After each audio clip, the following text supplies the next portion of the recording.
this. Specifically, what do you make of Obama talking about an international force invading? Do you think that's on the table with all those ships and task forces there in the Mediterranean right off the coast, loitering about?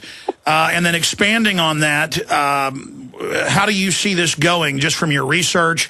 What are your different scenarios? And what's the larger geopolitical ramifications? Well, I think Obama, what he was doing, I mean, he's so late to the game on all these crises in these countries. He had to say something. He hadn't said anything about Libya. As far as military action, the State Department couldn't even organize a ferry for U.S. Citizens trapped there, a ferry to Malta. Then it got trapped in Tripoli because of bad weather. So if they can't even organize a ferry ride for Americans, I doubt that they could do anything as far as any sort of military intervention. We're spread so thin, I'd be surprised his generals would even go along with that at this point in time, but and admirals in the case of the Navy. But I see what's going to happen is I think Gaddafi's days are numbered. If he doesn't commit suicide or he's not shot by one of his own officers, I think he'll probably go into one of the sub-Saharan African countries, which he's lavished with huge amounts of aid. He owns property in Zimbabwe. He may wind up there. He could very easily wind up in one of these other tin-horn dictatorships that he's supported over the years. So any day now, he could run to South Africa. Oh, he could go to South Africa. I don't know whether they'd want him there, but certainly Zimbabwe, Burkina Faso, Gambia, all run by dictators who Gaddafi has supported over the years and who like him. So he would be welcomed by those dictators, not by the people, certainly. I think as far as what's going to happen, I think he'll be replaced by, we know a number of his generals have defected. I think they'll wind up on some sort of a temporary government, a national emergency, which will try to steady things out for Libya and try to de-Gaddafiize the country because his presence is everywhere in Libya.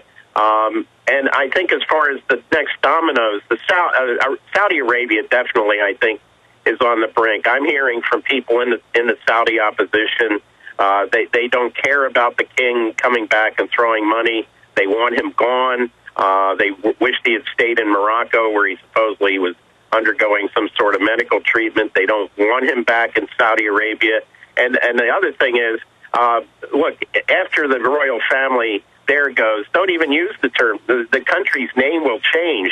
The Saudis are the ruling family. The opposition certainly would not keep that name in the country's name. And I think we're talking more in terms of a democratic republic of Arabia. And the country's only 100 years old. Absolutely. And it was originally two different countries. We have 2 million Shias in the eastern province where the oil is, for the most part. The refineries are there. They're seeing what's happening to the Shias in Bahrain, who are a clear majority over there, and they don't like it. And they know that the Bahrain king and the Saudi king are, mano a mano here on a lot of these issues. As a matter of fact, King Hamad of Bahrain welcomed King Abdullah back from Morocco in Saudi Arabia. I also think that in Yemen we're going to see probably the Saleh regime fall there, and we'll see the restoration of the independence for South Yemen. It used to be independent. It was cobbled together with North Yemen basically by the United States and other Western countries. The South Yemenis always felt messed over by that. So I think we're going to see the independence of South Yemen restored. And as far as other on the periphery, I think the King of Morocco is under a lot of pressure to give up some of his powers. We're going to see some movement there. The King Abdullah of Jordan, of course, he and his father, Hussein, accepted billions of dollars from the CIA. They're basically they're U.S. puppets. I think he's going to be under a lot of pressure as well. And on the periphery, look for the regime in Djibouti, where the U.S. has an NSA base and a military base. Look for that regime that's been there ever since independence in 1978. Look for that to go.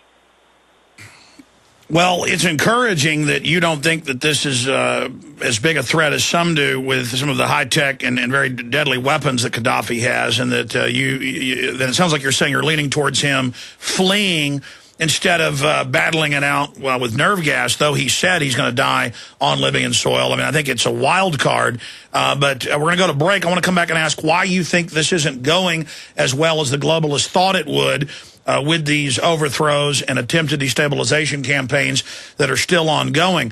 Certainly the stock market has spoken. Certainly the oil markets and commodity markets have spoken.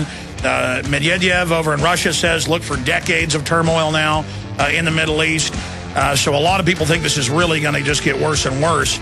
But we'll come back with you, Wayne, for a few more minutes and get your view on that and why you think the globalists triggered this to begin with. I mean, what are they looking for? We'll be right back. Stay with us. Wayne Madsen's our guest. We're on the march. The empire's on the run. Alex Jones and the GCN Radio Network.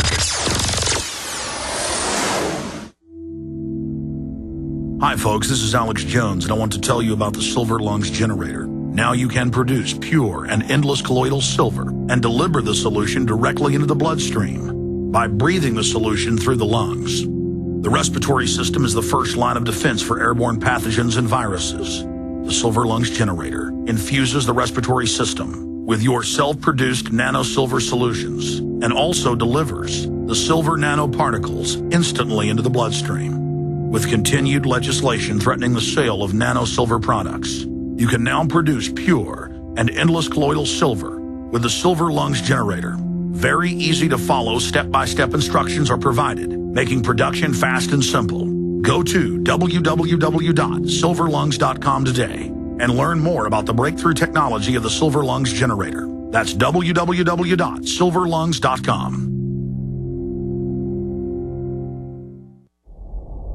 Hundreds of nations have fallen to tyranny in the last century alone. This is our last chance to not relive history. As we're finishing off this agenda, they'll be pulling the rug from underneath Americans at home. They have tremendous influence on our president and Congress, and they really are calling the shots. I think it's incumbent upon all of us as American citizens to pay attention. Fall of the Republic identifies the enemies of our nation, the criminal offshore cartel, hell-bent on destroying sovereignty and on its ashes constructing world government. Tim Geithner, Bernanke, they're arsonists. They're asking for more matches. And the Congress is saying, who do we make the check out to? Today, it seems like nobody does care. And right now in Washington, D.C., we have seen a fall of the Republic. Get your copy of Fall of the Republic on DVD at Infowars.com or watch it online right now in super high quality at prisonplanet.tv. This is Alex Jones with 5 good reasons you should consider buying a solar power generator. Number 1, new climate legislation could easily double or triple your electric bill. Number 2, our new energy czar wants to control how much power your electric company allows you to have. It's true. Total government control of electricity in the name of smart grid technology is coming. Number 3, in some areas of the country, the power grid is dangerously overloaded. And now new socialist legislation is only compounding the problem. Number 4, dangerous weather is always a threat to local grids. Every year, thousands of families lose their power from weather-related outages. Number 5, a solar power generator provides powerful backup insurance and peace of mind. Folks, I really believe in the solar power generators offered by Solutions from Science, one of my oldest sponsors. You can get more information at www.mysolarbackup.com. That's mysolarbackup.com. Remember, the government doesn't own the sun, so go to mysolarbackup.com or call 1-877-327-0365.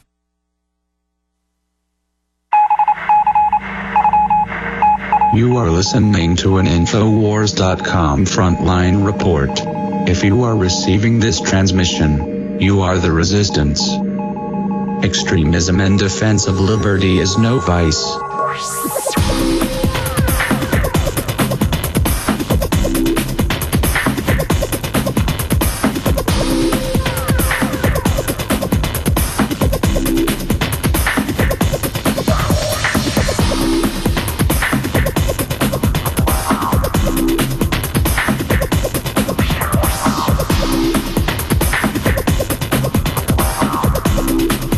Charlie Sheen, the big exclusive interview, clearing the air, telling the facts. Joining us coming up in the next hour. You can imagine there's a lot of big international, national media tuning in right now. So for those listening, it's coming up here in about 30 minutes. Now, We're talking about the serious geopolitical systems that are unfolding right now. Wayne, is there any doubt in your expert analysis that the underpinning of all these crises, though, is dollar devaluation and commodities going up? In third world countries, as you know, most people spend about half or more of all of their money on heating oil, power, and food. And so whereas food prices going up here hurts Americans, but doesn't put most Americans on the streets, and there's something of a social welfare net here with 43 million plus Americans on food stamps, and the globalists have created that crisis and are now trying to trigger this domino effect. But what was their goal, and why do you think they're failing? Because you mentioned that earlier, but I want to spend some more time on that. Well, I think the North African countries, like the European countries, especially those that on the Mediterranean coast, are being hit by the same sort of austerity measures, World Bank, IMF-imposed measures, which has driven up the cost of food, of petrol, of gasoline, lots of unemployment amongst the young people. These are people with advanced degrees, college degrees, masters, and even PhDs, and that just triggers this type of revolt. And Libya was certainly no exception to this, as we saw with Tunisia and Egypt.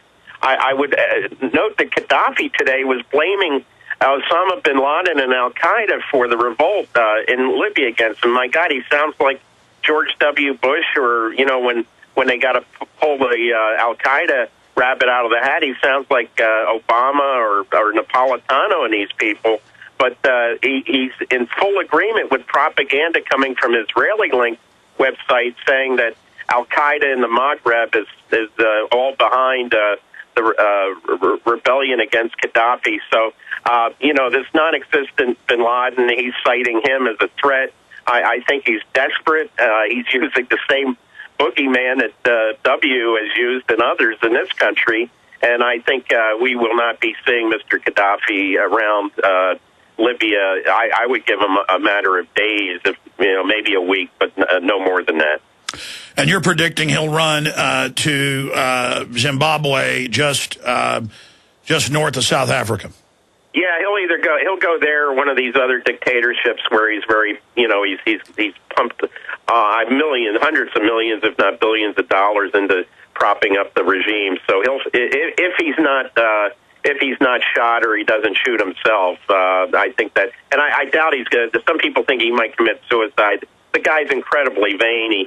The suits he wore were the best Italian-made suits you could find. The guy has really got a vanity issue. I doubt he would take his own life. I think he'll either run or they're going to grab him and string him up. Why they put the British Foreign Ministry, as you noticed on Monday, put out the fact that he'd run to Venezuela and said that they'd confirmed it. Was that just to further destabilize him in the country? Possibly, because Chavez basically said, look, we don't want him over here. I got enough issues with the United States. I don't want to be accused of harboring Gaddafi on top of everything else. So, yeah, William Hague, of course, the British Foreign Secretary, is a real, if you talk about anyone who's tied in with the CFR and that crowd, look no further than a guy like William Hague. I mean, he's really polished, but he's a consummate liar. Wayne Madsen, briefly, and then we're going to let you go, WayneMadsenReport.com. Again, what do you see as the next big hotspots? Do you expect other countries to fall? I would watch Algeria, although that regime is being propped up by Sarkozy in France. I would look at Morocco. I don't think we're going to see hard falls there like we saw in Tunisia, Egypt, and soon in Libya. Yemen definitely, I think, is going to be a hard fall with the reemergence of independent South Yemen.